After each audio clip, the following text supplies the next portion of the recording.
Monsieur le Président, Mesdames et Messieurs les sénateurs, je voudrais revenir sur quelques points en complément des réponses à vos premières interrogations pour lesquelles je vous avais déjà répondu par écrit le 2 août dernier, puis le 7 janvier. D'abord sur la délivrance des passeports. Premier point, comme je vous l'ai indiqué par mon courrier du 2 août, M. Benalla, au moment où il a été mis fin à ses fonctions en juillet 2018, était en possession de 2 passeports diplomatiques délivrés par mon département. Le premier, délivré le 20 septembre 2017, est valable jusqu'au 19 septembre 2022. Et le second, délivré le 24 mai 2018, est valable pour la même période. Ce second passeport prenait la suite d'un premier passeport, d'un premier document datant, lui, de juin 2017 et qui était parvenu à échéance. Comme vous le savez, et je vous ai adressé à cet égard un tableau, il est relativement classique que et des membres du cabinet du président de la République, mais d'autres aussi, bénéficient de 2 passeports dès lors que leurs fonctions les conduisent à effectuer des missions à l'étranger régulièrement. Cela permet de disposer en permanence au moins d'un passeport, pendant que le second est en attente d'obtention d'un visa. Ça se fait extrêmement régulièrement, y compris... ça va, mais 4, c'est beaucoup. Hein. Ah, mais je ne suis responsable que de 2, monsieur le rapporteur. Très bien. Je parle que des passeports diplomatiques qui sont de ma compétence. Et par ailleurs, il y a aussi parfois des difficultés. Avoir été dans un pays puis dans un autre, il vaut mieux éviter la surcharge de visa qui pourrait... Un visa peut en empêcher un autre. Bon. Donc cette pratique-là est assez courante et elle est généralement nécessaire pour l'opérationnalité des acteurs. Voilà sur le premier point que je voulais évoquer. Et il n'y a donc pas en la matière de passe-droit particulier qui a été effectué à l'égard de M. Benalla. Il va de soi que mes services ignoraient le 24 mai 2018 que M. Benalla avait été suspendu de certaines de ses fonctions. 2018. Lorsqu'il y a eu la reconduction d'un passeport.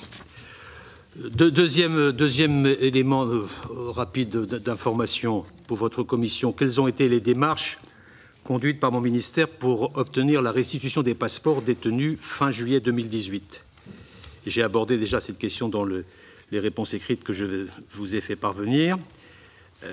D'abord, rappeler comme il est prévu habituellement, M. Benalla a signé un engagement de restitution de ses passeports dès le terme de sa mission et le plus récent engagement étant daté du 23 mai 2018 au moment où il a eu son renouvellement de passeport. Par ailleurs, dès le 26 juillet, le bureau des visas du ministère a adressé à M. Benalla, par lettre recommandée avec accusé de réception, une demande de restitution de ses passeports, dès le 26 juillet, c'est-à-dire 5 jours avant la fin officielle de ses fonctions, parce que la fin officielle de ses fonctions a été mise en œuvre qu'à partir du 1er août. Nous avons adressé 2 lettres recommandées à ces adresses en Île-de-France et dans l'Eure, et ce deuxième courrier dans l'Eure a été réceptionné par un mandataire de M. Benalla le 6 août. En l'absence de réponse et de restitution, une nouvelle lettre, dans les mêmes formes, lui a été adressée le 10 septembre, à peu près un mois après le premier renvoi, et cette fois, elle n'a pas été retirée, elle a été renvoyée par la poste. Je voudrais aussi vous faire part du fait qu'une telle procédure, à ma connaissance, c'est-à-dire la demande de restitution et le fait d'engager une invalidation d'un passeport, n'a pas de précédent dans notre histoire diplomatique. À ma connaissance, enfin, je ne suis pas remonté au-delà d'une certaine date, peut-être les historiens pourraient en trouver. Mais généralement, les détenteurs de passeports diplomatiques s'en tiennent aux engagements qu'ils ont souscrits par écrit. Enfin, au bout de quelques semaines et en l'absence de toute autre information, s'est posée la question de la validation de ces passeports diplomatiques. La procédure a donc été enclenchée au vu de l'absence de restitution et à la demande de la présidence de la République qui nous a été transmise le 15 octobre. Et je redis qu'une situation justifiant une invalidation de tels documents n'avait pas de précédent. Il s'en est suivi un dialogue entre mes services et ceux du ministère de l'Intérieur. Et le Bureau des visas et des passeports diplomatiques a notifié par écrit, le 8 novembre, la demande d'invalidation.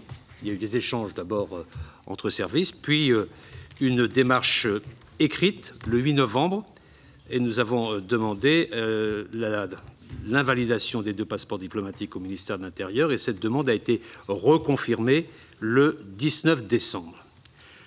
L'invalidation n'a pu immédiatement être traduite concrètement dans les systèmes d'information pour des raisons techniques que je pourrais peut-être développer tout à l'heure, essentiellement liées à l'incompatibilité entre les bases de données du ministère des Affaires étrangères et celles du ministère de l'Intérieur, en grande partie due au fait que la technologie informatique du ministère des Affaires étrangères ne pouvait pas s'articuler avec le dispositif informatique du ministère de l'Intérieur, et donc il a fallu que l'on fasse l'ensemble des procédures manuellement pour repérer les numéros de passeport, les transmettre, et cette articulation est un des problèmes que j'ai constaté au cours de cette période.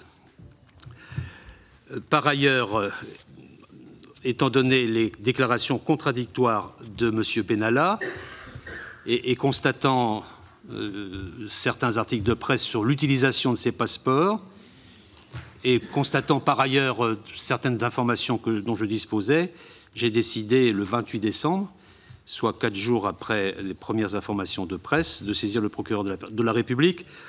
En application de l'article 40, j'ai demandé l'ouverture d'une information sur les agissements de M. Benalla en tant qu'il avait détenu et utilisé des passeports diplomatiques au-delà du terme de sa mission. Enfin, le 3 janvier, à ma demande, le Bureau des visas et des passeports a saisi les avocats de M. Benalla d'une nouvelle demande écrite de restitution des passeports qu'il avait reconnu détenir dans ses déclarations faites à la presse. Et ces passeports ont été remis le 9 janvier par les avocats de M. Benalla aux autorités judiciaires, la police judiciaire pour être clair, et ils sont désormais entre les mains de l'autorité judiciaire. Je voudrais parler maintenant de l'utilisation des passeports en anticipation peut-être des questions que vous pourriez me poser. Ce n'est que le 24 décembre, dans un article documenté paru dans le journal Le Monde, que j'ai appris l'utilisation faite de ces passeports par M. Benalla dans ses déplacements à l'étranger, et là particulièrement dans le cas du Tchad. Jusqu'à là, aucune information ne nous était remontée, et au demeurant, contrairement aux déclarations de l'intéressé, l'utilisation d'un passeport diplomatique n'est par elle-même en aucun cas signalée à chaque utilisation au service du ministère ni aux ambassades. Et nous avons obtenu confirmation du passage au Tchad de M. Benalla le 26 décembre. Depuis lors, des éléments concordants nous laissent à penser que M. Benalla a utilisé ses passeports diplomatiques à de nombreuses reprises après son licenciement, et cela dès le mois d'août. Mais là, il appartiendra à l'autorité judiciaire que j'ai saisie de se prononcer sur ce manquement à la réglementation. Enfin, concernant la gestion des passeports diplomatiques, je voudrais redire ce que je pense vous savez déjà, que le passeport diplomatique n'est qu'un titre de voyage destiné à simplifier les déplacements de leurs titulaires, en particulier au contrôle frontalier, quand ils sont chargés d'une mission qui justifie ces facilités. Et en aucun cas, la détention d'un tel passeport ne confère à son porteur une immunité quelconque devant les juridictions. Seuls les agents dotés d'un statut diplomatique, en raison des fonctions qu'ils occupent de façon pérenne ou ponctuelle, peuvent se voir reconnaître ce qu'on appelle l'immunité diplomatique au titre des conventions de Vienne, mais sûrement pas le passeport diplomatique. Et donc les documents dont nous parlons ne donnent aucun droit, simplement de la facilité et de la courtoisie. Pour autant, et compte tenu des difficultés que nous avons rencontrées pour assurer les bonnes connexions entre les fichiers du ministère des Affaires étrangères et ceux de l'Intérieur devant un cas qui n'était pas, jusqu'à présent, qui ne s'était jamais présenté, j'ai demandé à l'inspection de mon ministère un rapport sur les procédures relatives au passeport diplomatique et surtout sur les fonctionnements des systèmes d'information.